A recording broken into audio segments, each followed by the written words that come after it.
You're watching ERi-TV, dear viewers. Welcome to English News Broadcast for this hour. I'm your reporter, Basara Takhla, and following are the major headlines for today. Training on administration and leadership conducted in the southern region. Voluntary blood donation in Mendefera subzone.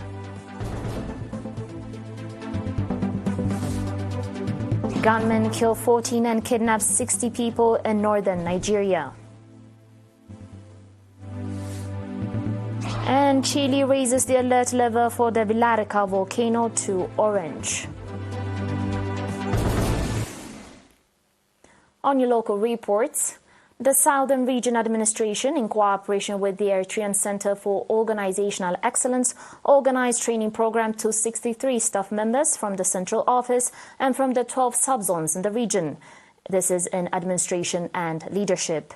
Documentation, fundamental administration, customer care and service, resource management, archive management, and financial administration were among the topics covered in the course. According to Mr. Asmerom Taddese, Director of Human Resources Development in the subzone, the Eritrean Center for Organizational Excellence's highly qualified trainers' goal in providing the training was to increase staff members' overall capacity so that they can serve the public in a timely and efficient manner. The trainees' attention during the training program was appreciated by Mr. Takie Tawelde, the region's head of administration and finance. A representative of the trainees appealed for the program's sustainability while praising the training opportunity offered.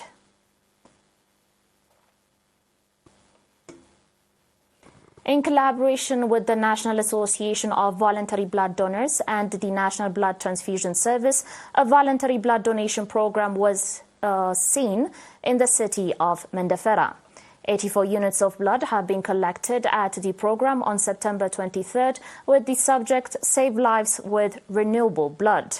Nurse Brahane Akhlilu, Director of Promotion at the National Blood Transfusion Service, noted that significant efforts are being made to improve the blood supply of the nation's healthcare institutions, and claimed that the rise in the number of voluntary blood donors is evidence of the public's increased knowledge. The Mendefera Referral Hospital's medical director, Dr. Jonas Keflemariam, noted that the facility receives 800 units of blood each year from both voluntary blood donors and the National Blood Transfusion Service. He also expressed gratitude for the initiative being taken to increase the hospital's blood supply. Mr. Tawelde Fissaha, a member of the Voluntary Blood Donors Association in the subzone, stated that the association is striving to improve the blood supply of healthcare facilities by creating branch associations in 5 towns. He also called for more collaboration from the Ministry of Health. On your last local report, the National Union of Eritrean Youth and Students branch in Barentu subzone organized vocational training ranging from 1 to 3 months to 240 youth in the subzone. First aid, computer technology, and beauty parlor were all included in the course. Mr. Fortunato Mohammed Saleh, head of the union branch in the subzone, stated during the ceremony held on September 23 that similar training programs had been organized for youth in the subzone. He urged the trainees to build on the knowledge they already learned through practice and enhance their standards of living. Mr. Yamane Mahari, acting administrator of the subzone, called on the relevant institutions to strengthen cooperation with the union branch in all of its activities, indicating that the goal of organizing regular vocational trainings is part of the effort to develop the overall capacity of the youth. The learners expressed gratitude for the training opportunity and their willingness to put what they learned to use in enhancing their living conditions.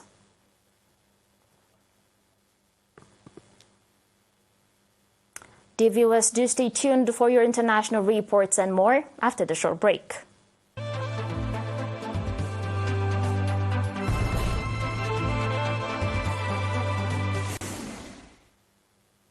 Welcome back.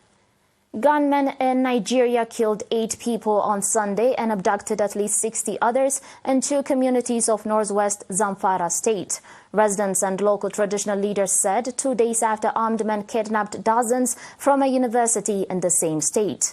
Elsewhere in the northeast of the country, suspected insurgents ambushed a convoy of vehicles under military escort, killing 2 soldiers and 4 civilians.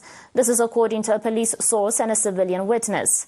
Residents said gunmen early on Sunday tried to attack a forward army base in a rural Magami community of Zamfara, but they were repelled.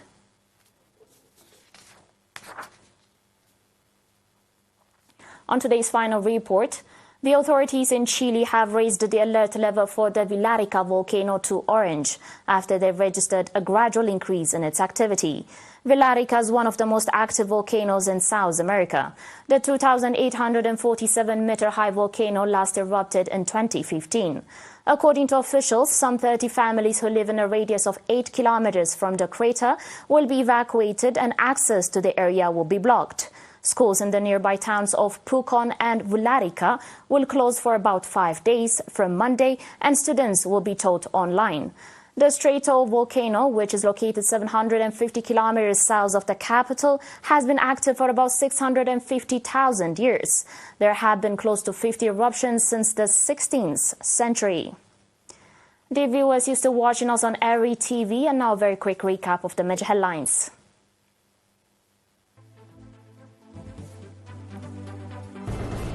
Training in administration and leadership conducted in the southern region. Voluntary blood donation in Mendefera subzone.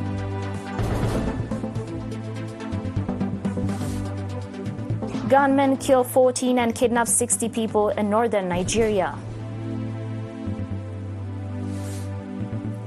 And Chile raises the alert level for the Villarrica volcano to orange.